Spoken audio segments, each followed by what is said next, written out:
बच्चा खाना नहीं खा रहा, बच्चे की हेल्थ इंक्रीज़ नहीं हो रही, बच्चे का वेट पुट ऑन नहीं हो रहा, इन सब का ब्लेम हम मॉम्स यूजुअली खुद को दे देती। ऐसा क्यों? क्योंकि जो मॉम्स गिल्ट है वो हमारा बेसिक फीलिंग बन चुका है, हमारा नेचर बन चुका है। तो आज इस वीडियो में मैं आपका एक मॉम्स गिल्ट तो हटाने की पूरी कोशिश करूँगी कि आप बच्चे को खाना कैसे खिला सकते हैं, आप बच्चे को न्यूट्रिशियस डाइट कैसे दे सकते हैं और बच्चे की हेल्थ कैसे गेन करवा सकते हैं। और कुछ ऐसी चीज़ें जो सपोजिडली बच्चे की भूख को मारती हैं, उसकी एपेटाइट को कम करती हैं, उन्हें आप अवॉइड कैसे कर सकते हैं। Hi, this is doctor Ankita, homeopathic physician dedicated to new moms and babies health.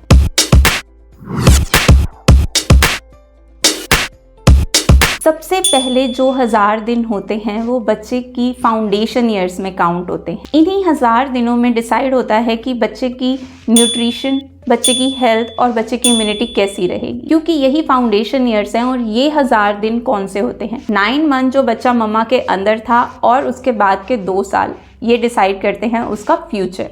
ऐसा क्यों? फॉर एग्जाम्पल, आपने सुना होगा कि पहली सर्दी और पहली गर्मी बच्चे का बहुत ख्याल रखना है, क्योंकि कुछ अगर डिजीज़ हैं या इम्यूनिटी हैं उस टाइम पर अगर वो हैम्पर हुई या कुछ सेटल हो गई डिजीज़, तो वो हमेशा उसको लाइफ लॉन्ग परेशान करेंगी। फॉर एग्जाम्पल, न्यूमोनिया अगर सेटल हो गया तो उसे बहुत लंबे टाइम तक परेशान करने वाला है। मान लीजिए आपने कोई गाड़ी ली है, अब आप नई गाड़ी की माइलेज का ख्याल कैसे रखेंगे कि आप उसके अंदर अच्छा फ्यूल डलवाएंगे, उसकी सर्विसिंग टाइम पर करवाएंगे और उसकी मेंटेनेंस अच्छे से रखेंगे। वही डिसाइड करेगी कि गाड़ी लॉन्ग रन में आपके साथ कैसा बिहेव करेगी। तो ह्यूमन बॉडी भी जो है वो बेसिकली मशीनरी ही है, उसी तरीके से ये बिहेव करती है। सो ये रिस्पॉन्सिबिलिटी सिर्फ मॉम्स तक रिस्ट्रिक्ट ना होकर के पूरी फैमिली की है कि बच्चे का पहले 1000 दिन बहुत अच्छे से ख्याल रखा जाए, ताकि उसकी लाइफ में न्यूट्रिशन वैल्यू, फूड की और उसकी हेल्थ, इम्यूनिटी सब चीज़ें बहुत बेहतर हों। तो अब बात करते हैं कुछ कारणों की जिस वजह से बच्चे की भूख कम हो जाती है या फिर बच्चा खाना नहीं खाता। पहला कारण ये है कि हम बच्चे को फोर्स फीड करते हैं। राइट, हम बच्चे को ज़बरदस्ती खाना खिलाते हैं। प्यूरी बना दी किसी चीज़ की, उसे चम्मच से खिला रहे हैं, बार बार उसके पीछे पीछे घूम रही होती हैं मॉम्स की, एक चम्मच मम्मा के नाम का खा लो, एक चम्मच पापा के नाम का खा लो, एक चम्मच चंदा मामा के नाम का खा लो। तो आपको ऐसा नहीं करना है, बच्चे को फोर्स फीड नहीं करना है। नंबर 2, आपने बच्चे का रिलेशन बिल्ड नहीं होने दिया खाने के साथ। अब जो बच्चा है वो अभी तक मदर्स मिल्क पर था या टॉप फीड पर था, फॉर्मूला मिल्क पर था, तो अब बच्चे का जो टेक्सचर्स के साथ रिलेशन है वो अभी बिल्ड नहीं हुआ। चाहे वो चावल का पानी है, दाल का पानी है, या फिर आप उन्हें ब्लेंड करके दे रहे हैं या कोई फ्रूट खिला रहे हैं, तो उनका अभी उससे रिलेशनशिप बिल्ड नहीं हुआ है। तो आप बच्चे को रिलेशन बिल्ड नहीं होने देंगे तो वहाँ पर भी उन्हें परेशानी आएगी। नंबर 3, हम बच्चे को ज़बरदस्ती करते हैं कि खाना पूरा फिनिश कीजिए। अब आप खुद सोचिए, अगर आप किसी शादी में गए हैं और आपसे प्लेट में गलती से खाना ज़्यादा डल गया, तो ऐसे में आप सोचेंगे कि मैं इस खाने को पूरा फिनिश करूं। वो आपका फीलिंग कैसा होता है? You don't feel good about it, right? So rather than उसे पूरा फिनिश करके बीमार होने से अच्छा है उसे किसी को दे दीजिए, या किसी गाय को डाल दीजिए, या फिर किसी को भी जो जिन्हें ज़रूरत है उन्हें दे सकते हैं आप उस खाने को। सेम बच्चे के साथ आप रिलेशन बिल्ड करने की बजाय उसे फोर्स फीड कर रहे हैं, उसे ज़बरदस्ती पूरा फिनिश करने को कह रहे हैं। अब टिप से पहले मैं आपको कुछ चीज़ बताती हूँ बहुत इंपॉर्टेंट, जिनकी वजह से, जैसा कि मैंने वीडियो के लिए प्रॉमिस किया था, जिनको आप अवॉइड कर सकते हैं जिससे बच्चे की भूख कम होती है। सबसे पहली चीज़ आती है फूड चेंज। आप बहुत फ्रीक्वेंटली फूड को चेंज कर रहे हैं।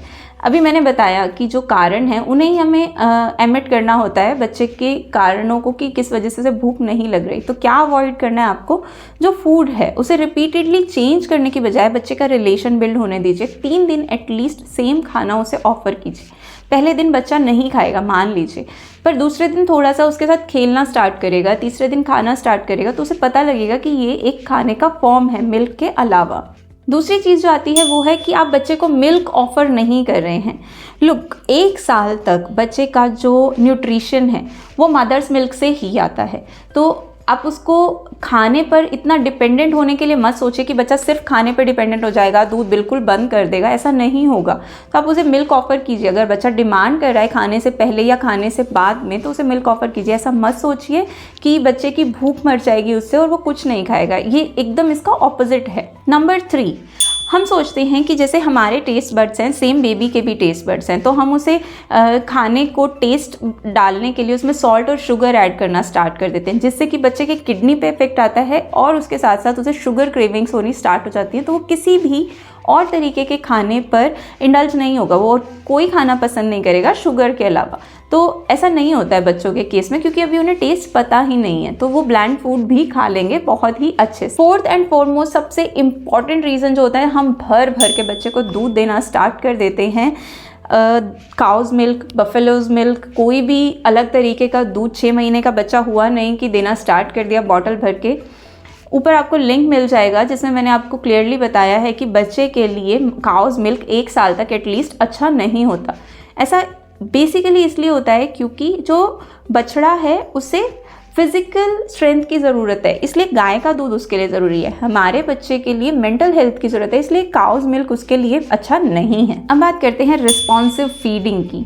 रिस्पॉन्सिव फीडिंग बेबी का एक साइको सोशल स्टिमुलेशन है जो एज के अकॉर्डिंग होता है, जो बच्चे का बिहेवियर है खाने के साथ। इसको बेटर करने के लिए मैं अभी कुछ टिप्स शेयर करूँगी आपके साथ, तो आप इस चैनल को सब्सक्राइब ज़रूर कर लें आगे की वीडियोस के लिए, और लाइक और शेयर ज़रूर कीजिएगा वीडियो को, ताकि जो भी न्यू मॉम्स हैं या न्यू पेरेंट्स हैं उन्हें हेल्प मिल सके।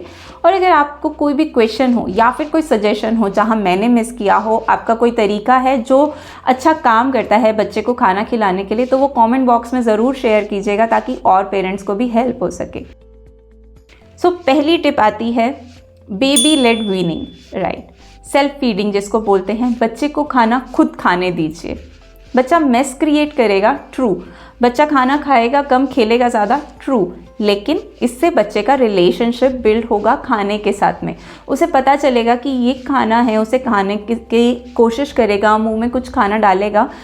जो आप प्यूरीज बना के, अगर आप चाहते हैं कि 2 साल तक बच्चे के पीछे पीछे ना घूमना पड़े, बेटा खाना खा लो, बेटा ये पी लो, ऐसा आपको ना करना पड़े, तो बेबी लेड वीनिंग से स्टार्ट कीजिए। अब उसे न्यूट्रिशन आपसे मिल रहा है, उसको मदर्स फीड से, टॉप फीड से मिल रहा है न्यूट्रिशन, उसके साथ में खाना आप इंट्रोड्यूस कर रहे हैं। थोड़ा सा खाना आप उसे खिलाइए, बट उसे बेबी लेड वीनिंग करने दीजिए, खुद से भी खाना खाने दीजिए। टिप नंबर 2, डॉक्टर मेरा बेबी ब्रोकली नहीं खाता, डॉक्टर मेरा बेबी स्वीट पोटैटो नहीं खाता। Okay, calm down. आपको जो बेबी है उसको उसके टेक्सचर, उसके कलर, उसकी आइटम को चेंज कर दीजिए। आप एक्सपर्ट हैं, आप किचन में हज़ारों चीज़ें बनाते हैं, तो आपको बहुत अच्छे से पता है कि किसी भी फूड आइटम का टेक्सचर, कलर या फ्लेवर कैसे आप चेंज कर सकते हैं without adding salt and sugar in it.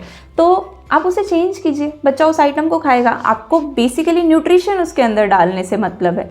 अगर बच्चा पराठा खा रहा है, पराठा बना के दीजिए, बॉयल खा रहा है वैसे दीजिए, कुछ और whatever you can do with it, play with the food. खाने में जो नेचुरल मिठास है उसे रहने दीजिए।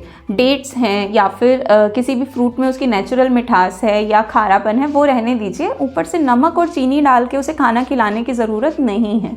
टिप नंबर 3, जो फीडिंग टाइम है उसको टॉर्चर टाइम मत बनाइए प्लीज़। जो फीडिंग टाइम है उसको play time, love time, bonding time बनाइए। अब बच्चे के साथ खेलिए, बच्चे के साथ आई कांटेक्ट रखिए जब वो खाना खा रहा है। अब अपने कामों में इंडल्ज हो करके बच्चे से एक्सपेक्ट मत कीजिए कि वो बहुत जल्दी खाना फिनिश कर देगा। बच्चा धीरे धीरे खाएगा, खेल कर खाएगा। तो बच्चे के साथ कांटेक्ट बनाइए, बच्चे के साथ बात कीजिए, उसके साथ खेलिए, आई कांटेक्ट के साथ उसे खाना खिलाइए। टिप नंबर 4, डॉक्टर इसके अंकल के बेटे का तो हाइट इतना ज़्यादा है, इसकी आंटी के बच्चे की वेट इतना ज़्यादा है, वो इतना हेल्दी दिखता है। ये हर घर की परेशानी है, comparison. Stop comparing your baby with other kids, क्योंकि इस वजह से आपके बच्चे की हेल्थ कभी नहीं बढ़ेगी और आप उसे फोर्स फीड करेंगे और वो सब कुछ करेंगे जो आपको नहीं करना है। हर बच्चा जेनेटिकली अलग है, हर बच्चा यूनिक है। मैं हर बार बोलती हूँ कि आप अपने बच्चे का जो ग्रोथ चार्ट है वो चेक कीजिए, उसकी हाइट, उसका वेट, एज के अकॉर्डिंग, उसके हेड का सर्कमफ्रेंस, ये सब चेक कीजिए। और अगर आपको फिर भी लगता है कि बहुत ट्रबलसम फील हो रहा है तो आप डॉक्टर के पास जाइए, पीडियाट्रिशियन के पास जाइए। बाकी बच्चों से अपने बच्चे का कंपैरिजन करना बंद कीजिए। टिप नंबर 5, फोर्स फीडिंग जो आप कर रहे हैं वो नहीं करनी है। बच्चे का पेट भर चुका है लेकिन माँ की ममता का पेट नहीं भरा है अभी तक। आपको ऐसा सब नहीं करना। बच्चा रो रहा है फिर भी मम्मा ज़बरदस्ती उसे खाना खिलाए जा रही है, बच्चा मना कर रहा है फिर भी ज़बरदस्ती खाना खिलाए जा रही है। आई विल ट्राई कि मैं एक वीडियो लगाऊं इसके अंदर साथ में एक क्लिप जिसमें my baby is eating very well, और वो कुछ आपको एक्सप्रेशंस देंगे जहां आपको पता चलेगा कि बच्चा जो है वो खाना खा चुका है, ही और शी इज़ डन। लाइक वो करना की कोशिश करेंगे, या फिर खाने को बाहर निकालना स्टार्ट कर देंगे, या फिर खाना छोड़ के ऑल टुगेदर खेल में लग जाएंगे। तो यानी बच्चे का पेट भर चुका है। बेबी को डिसाइड करने दीजिए उसे कितना खाना खाना है, कब खाना खाना है, उसके पीछे मत पड़िए, फोर्स फीड मत कीजिए। बच्चे की एपेटाइट और उसकी विल की रिस्पेक्ट कीजिए। बच्चे को पता है कि उसे कितनी भूख है और उसे कितना खाना है, वो कुछ वक्त बाद खुद से खाना मांग लेगा अगर उसे भूख लगी है तो। So respect that boundary that baby is setting, और you also set the boundary कि आप बच्चे को फोर्स फीड नहीं कीजिए, वरना बच्चा खाना खाने की बजाय फीडिंग टाइम से डरने लगेगा, भागने लगेगा, वो परेशान होगा। उसे डर के रहने की ज़रूरत नहीं है खाने से। टिप नंबर 6, बच्चे के साथ खाना खुद से खाइए, क्योंकि बच्चे बहुत ही अच्छा इमिटेट करते हैं। आप कुछ भी करेंगे बच्चा आपको रिपीट करेगा देख करके, उसे वही चाहिए होगा जो आपको चाहिए। आपको फ़ोन चाहिए, बच्चे को फ़ोन चाहिए, बच्चे अपना खिलौना छोड़ देंगे। आप अगर टैब पे काम कर रहे हैं, आप अगर बुक पढ़ रहे हैं, बच्चा वही करेगा। तो अगर आप खाना खाएंगे तो बच्चा आपके साथ खाना भी खाएगा। तो बच्चा इमिटेट बहुत अच्छे से करता है। तो जब भी आप बच्चे को खाना खिलाने बैठते हैं, आप खुद से अपने साथ में थोड़ा सा खाना लेकर के बैठ सकते हैं, बच्चा आपके साथ खाना खाएगा। एक बोनस टिप, फ़ोन का, लैपटॉप का, टीवी का स्क्रीन टाइम 0 कर दीजिए। आप सोचते हैं कि बच्चा खाना नहीं खा रहा, टीवी दिखा करके, फ़ोन दिखा करके आपने बच्चे को खाना खिला दिया, लेकिन यहाँ पर क्या हुआ, बच्चे को कुछ भी पता नहीं चला कि उस फूड का टेक्सचर क्या था, उस फूड का टेस्ट क्या था, उसका रिलेशनशिप कहीं पर भी बिल्ड नहीं हुआ खाने के साथ में। बच्चे ने डिस्ट्रैक्टेड फीडिंग किया। तो ऐसे में जब बच्चे के पास ये सब चीज़ें नहीं होंगी तो बच्चा खाना खाएगा ही नहीं, उसका खाने के साथ कभी रिलेशन बिल्ड होगा ही नहीं। ओवर द टाइम क्या रहेगा, बच्चा देखते देखते टीवी खाना खाता रहेगा, और ओबेसिटी और काफ़ी सारी डिजीज़ ऐसी हैं जो उनको हो सकती हैं। तो स्क्रीन टाइम आपको 0 करना है खाना खाने वक्त at least. So what is the take away from this video? बच्चे के साथ खाना खुद से खाइए, बच्चे को अपनी मर्ज़ी से खाना खाने दीजिए, कोशिश कीजिए बच्चे का रिलेशनशिप बिल्ड हो। अगर आपको इस वीडियो में कोई भी चीज़ अच्छी लगी है, प्लीज़ लाइक ज़रूर कीजिएगा, वीडियो को शेयर करिएगा नए पेरेंट्स के साथ में, और चैनल को सब्सक्राइब कर लीजिए। This is doctor Ankita, helping to heal. See you in the next video.